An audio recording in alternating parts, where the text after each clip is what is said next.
Hey guys, for this video I just want to do a quick unboxing for you.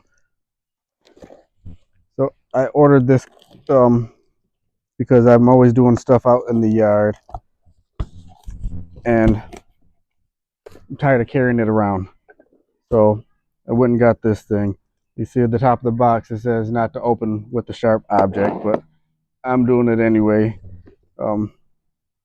See right here at the top of the box there's nothing that would be damaged.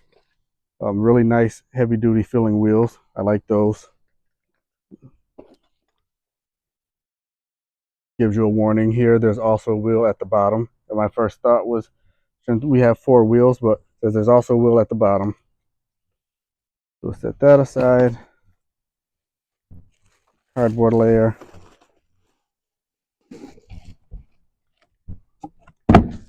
And here's how the cart is in the box. And there's that 4th wheel falling out of the bottom of the cart.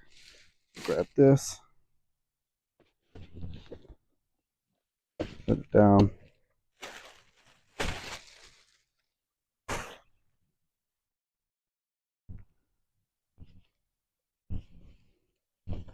Okay, so you can see also, it comes strapped up to hold the entire wagon or cart together.